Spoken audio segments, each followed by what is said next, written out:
नमस्कार, जय हिंद। मैं मोहन पाठक और आप देख रहे हैं the village student YouTube channel. तो साथियों, आज हम चर्चा करने वाले हैं अल्बर्ट बंडूरा के बारे में। तो पिछली कक्षाओं में हमने थार्नडाइक, पावलोव, टॉलमैन जैसे कई विद्वानों के बारे में हमने जानकारी ले ली है और जो हमारी परीक्षा की दृष्टि से महत्वपूर्ण क्वेश्चन है उनको भी हमने ले लिया है। तो भविष्य में हम लोग प्रैक्टिस सेट जब करेंगे तो और भी सारी चीज़ें आपकी क्लियर होती जाएंगी। अगर आप ने पहली बार इस वीडियो को ओपन किया है तो आपको क्या करना है, प्लेलिस्ट में जाना है और सारे वीडियो सीरियल वाइज से देखना है, तो जिससे आपका कॉन्सेप्ट क्लियर हो जाए। तो चलिए, अल्बर्ट बंडूरा के अगर बारे में हम बात करते हैं कि अल्बर्ट बंडूरा क्या प्रयोग था इनका, क्या इन्होंने किया था। तो इनके बारे में अगर हम बताएं तो अल्बर्ट बंडूरा जो है ये कनाडा के निवासी थे और सामाजिक अधिगम का सिद्धांत इन्होंने दिया था। इन्होंने अधिगम के 4 चरण बताए थे। तो आइए सारी चीज़ों को हम लोग डिटेल में देखते हैं। ठीक है, चैनल पर नए हैं तो चैनल को सब्सक्राइब करना ना भूलिएगा और अपने अन्य शिक्षक साथियों में भी इसको शेयर करिएगा, जिससे उनको भी कुछ जानकारी प्राप्त हो जाए। चलिए, आधुनिक संज्ञानात्मक आंदोलन के जनक के रूप में अल्बर्ट बंडूरा को जाना जाता है। यदि आपसे पूछा जाए कि आधुनिक संज्ञानात्मक आंदोलन के जनक कौन है तो आप बताएंगे अल्बर्ट बंडूरा। ठीक है, या तो पूछा जाए सामाजिक अधिगम का सिद्धांत किसने दिया है तो अल्बर्ट बंडूरा ने दिया है। सबसे मोस्ट इम्पॉर्टेंट चीज़ कि इन्होंने प्रयोग किस पर किया था, इनका प्रयोग किस पर हुआ था। तो साथियों, इनका प्रयोग बार्बी डॉल पर हुआ था। तो आपसे क्वेश्चन बार बार पूछ लेता है कि बार्बी डॉल का प्रयोग या बार्बी डॉल पर प्रयोग किसने किया था। तो अल्बर्ट बंडूरा ने बार्बी डॉल पर प्रयोग किया था।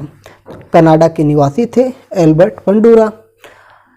बंडूरा का मानना था कि जरूरी नहीं है कि अधिगम सक्रिय रूप से ही किया जाए। मतलब अन्य मनोवैज्ञानिक कहते हैं कि जो हम अधिगम करते हैं, अधिगम का मतलब होता है सीखना, कि वो एक सक्रिय रूप में किया जाए। ये क्या कहते थे कि कई बार हम दूर से ही देखकर सीख लेते हैं। ठीक है, ये कह रहे हैं कि अधिगम बिना सक्रिय हुए भी किया जा सकता है और हम कई बार बिना देखे भी अधिगम कर सकते हैं। तो बिना देखे आप अधिगम कैसे कर सकते हैं। तो अगर हम इसका आधुनिक उदाहरण देना चाहें, हमारे और आपके बीच का उदाहरण देना चाहें, तो इस प्रकार से आप मान सकते हैं कि मान लीजिए आप किसी लड़की को प्रपोज करने जा रहे हैं कहीं रास्ते में और आपसे पहले ही किसी और ने प्रपोज कर दिया और उसने अपना चप्पल निकाल के दे दनादन उसको बजा दिया। तो आपने दूर से ही सीख लिया कि भाई इसको आज प्रपोज नहीं करना है। तो आपने क्या किया, दूर से ही सीख लिया। ठीक है, एक इसी तरह का और उदाहरण देते हैं।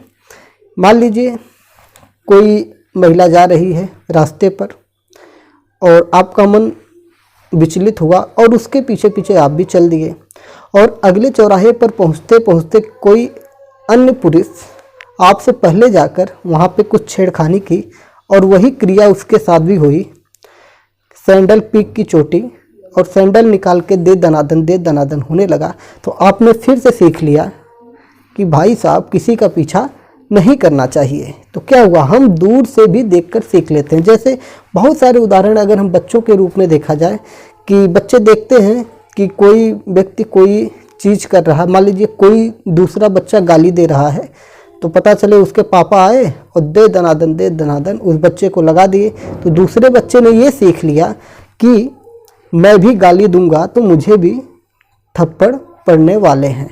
तो अल्बर्ट बंडूरा का यही मानना था कि जरूरी नहीं है कि हम किसी चीज़ को सक्रिय रूप से सीखें, हम बिना देखे भी मतलब कई बार हम दूर से भी सीख लेते हैं।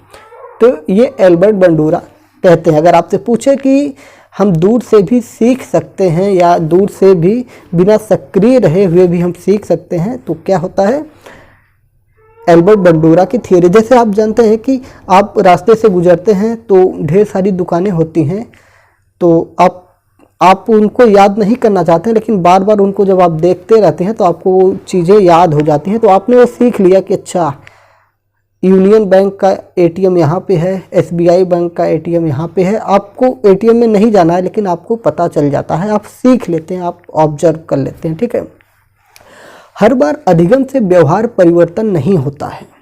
ये भी चीज़ है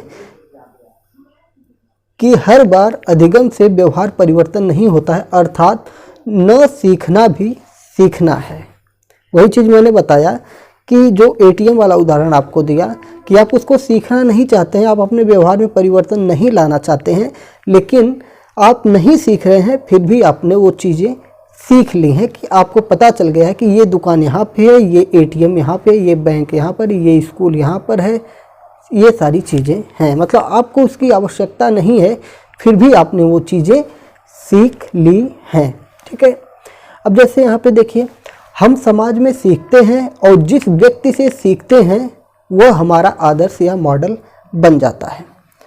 आदर्श या मॉडल की अगर हम बात करते हैं दोस्तों, तो जैसे हम लोग अपने आदर्श मानते हैं, जैसे आजकल के युवा किसको आदर्श मानते हैं? कोई अगर छात्र है तो वो स्वामी विवेकानंद जी, महात्मा गांधी जी, अंबेडकर जी और भी बहुत सारे या अन्य लोगों को अपना आदर्श मानता है। जैसे आजकल तो नया नया फैशन चल गया है, मतलब नए नए लोगों को आदर्श मानते हैं। जैसे अवध ओझा सर को लोग आदर्श मानते हैं, डॉक्टर दिव्य कीर्ति सर को मानते हैं, और क्या नाम है इनका, बहुत सारे लोग हैं ऐसे जिनको लोग मानते रहते हैं। संदीप माहेश्वरी सर हैं, इनको लोग अपना आदर्श मानते रहते हैं। तो क्या है, क्योंकि ये आज आधुनिक समय के विद्वान हैं जो लोगों को मोटिवेट करते रहते हैं, ज्ञान प्रदान करते रहते हैं। कोई राजनेता है तो कोई मोदी जी को, कोई योगी जी को, कोई अखिलेश यादव को, कोई लालू जी को, तो मतलब अन्य अन्य लोगों को अपना अपना सबका कोई राहुल गांधी को अपना आदर्श मानता है। तो ये अलग अलग चीज़ें हैं।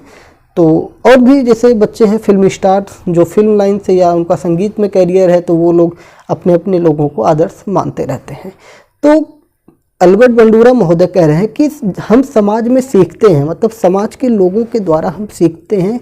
ये लोग क्या है, ये लोग समाज में ही है ना, ये कोई अध्यापक है, कोई अभिनेता है, कोई नेता है, तो इन लोगों से क्या है, लोग सीख रहे हैं और उसे अपना आदर्श मान लेते हैं। या मॉडल, मॉडल मतलब होता है प्रतिरूप, मॉडल का मतलब होता है प्रतिरूप, उससे हम अपना आदर्श मानते हैं, अपना मतलब उसके अंदर, अपने अंदर उसकी छवि को धारण करने की कोशिश करते हैं। ये सारी चीज़ें, जैसे आपको याद होगा कि जैसे पुष्पाराज झुकेगा नहीं साला, तो आजकल सारे लोग वही कर रहे हैं, कोई झुकने का नाम नहीं ले रहा है। तो ये क्या है, पुष्पाराज को लोगों ने आदर्श मान लिया है और कोई झुकने का नाम नहीं ले रहा है। तो ये भी एक तरह से आपका एल्बर्ट बंडूरा की थियरी में ये चीज़ बताई गई है कि लोगों को हम आदर्श मान के उसी का अनुसरण करने लगते हैं। बात समझ में आई? आगे चलते हैं। अधिगम के सिद्धांत के नाम क्या है? एल्बर्ट बंडूरा के जो अधिगम के सिद्धांत के नाम है वो क्या है? तो सामाजिक अधिगम का सिद्धांत मैंने पहले बताया है, महत्वपूर्ण है, इनको आपको याद करना पड़ेगा क्योंकि यूपी टीईटी में फैक्ट पूछे जाते हैं। वहाँ पे आपके कॉन्सेप्ट क्लियर हो और फैक्ट वन लाइनर आपके क्वेश्चन बनते हैं, आपसे सीधा पूछ लेगा सामाजिक अधिगम का सिद्धांत किसने दिया था? ऑप्शन आ जाएगा एल्बर्ट बंडूरा, फ्रायड, पाउलाव, थर्नडाइक। तो आपको उसमें से चॉइस करना पड़ेगा एल्बर्ट बंडूरा। प्रेक्षणात्मक अधिगम का सिद्धांत किसने दिया था? तो एल्बर्ट बंडूरा ने दिया था। प्रेक्षण का मतलब क्या होता है? फोकस माना, जैसे लाइट जलाते हैं ना, फैल जाता है चारों तरफ, उस तरह से आपका प्रेक्षणात्मक अधिगम होता है। ठीक है। आदर्श आधारित अधिगम के सिद्धांत किसने दिए हैं? आदर्श आधारित अधिगम सिद्धांत की हम बात करेंगे तो ये भी आपका एल्बर्ट बंडूरा महोदय ने दिया है। अच्छा, इन्होंने 4 प्रकार के आदर्श दिए हैं, मतलब अधिगम के 4 चरण दिए हैं। अधिगम के इन्होंने 4 चरण दिए हैं। इन चरणों की अगर हम बात करने वाले हैं तो आदर्श हो जाता है, आदर्श, अवलोकन, धारण और प्रेरणा। तो ये इनके 4 चरण हैं एल्बर्ट बंडूरा के, आदर्श, अवलोकन, धारण और प्रेरणा। तो ये रही एल्बर्ट बंडूरा से जुड़ी हुई थियरी जो मैंने आपको बता दी है और कम समय में ही ज़्यादा जानकारी आपको प्राप्त हो चुकी है। तो चलिए फिर कल मिलेंगे किसी और एक वीडियो के साथ। तो चलिए एक बार और मैं आपको ब्रीफ कर देता हूँ कि एल्बर्ट बंडूरा कनाडा के निवासी थे। सामाजिक अधिगम का सिद्धांत इन्होंने ही दिया था। आधुनिक संज्ञानात्मक आंदोलन के जनक कहे जाते हैं। 12वीं डाल पर इन्होंने सबसे महत्वपूर्ण प्रयोग किया था। बंडूरा का मानना था कि जरूरी नहीं है कि अधिगम सक्रिय रूप से ही किया जाए, कई बार हम दूर से ही देखकर अधिगम कर लेते हैं, सीख लेते हैं। हम समाज में सीखते हैं और समाज में जिस व्यक्ति से हम सीखते हैं उसको अपना आदर्श या मॉडल मान लेते हैं। सामाजिक अधिगम का सिद्धांत, प्रेक्षणात्मक अधिगम का सिद्धांत और आपका आदर्श आधारित अधिगम का सिद्धांत एल्बर्ट बंडूरा ने दिया है। अधिगम के 4 चरण, आदर्श, अवलोकन, धारण, प्रेरणा बंडूरा ने दिया है। तो ये रही पूरी की पूरी थ्योरी आपके सामने पूरा खोल के मैंने रख दिया है। इससे ज़्यादा एल्बर्ट बंडूरा से नहीं पूछेगा। हाँ, क्वेश्चन की प्रकृति बदल के पूछ सकता है, तो क्वेश्चन की प्रकृति वो हम क्वेश्चन में लेंगे जब हम प्रैक्टिस सीरीज में लेंगे। तो लगातार आप देखते रहिए। यूपीटीटी 2023 सीटेट का एडमिट कार्ड भी जारी हो चुका है। तो बस ही कुछ दिनों की बात है कि सीटेट का भी एग्ज़ाम हो जाएगा, फिर उसके बाद हम लग जाएंगे यूपीटेट में जोर शोर के साथ। और आप लोग भी लगातार हमारे साथ जुड़ते रहेंगे। और मेरा मेंस का एग्ज़ाम है रीट 2023 का, फरवरी में 25 से 28 के बीच में है। तो उसके बाद मैं जब फ्री हो जाऊंगा तो बहुत सारी चीज़ें और लेके मैं आ जाऊंगा। चलिए फिर कल मिलते हैं शाम को 6 बजे। जय हिंद, नमस्कार। चैनल पर नए हैं तो चैनल को सब्सक्राइब करना ना भूलिए, अपने दोस्तों में शेयर करिए, ठीक है। तो ये आपके कर्तव्य है, मैं आपको पढ़ा रहा हूँ तो आपको चैनल को शेयर करना पड़ेगा। चलिए, जय हिंद, नमस्कार।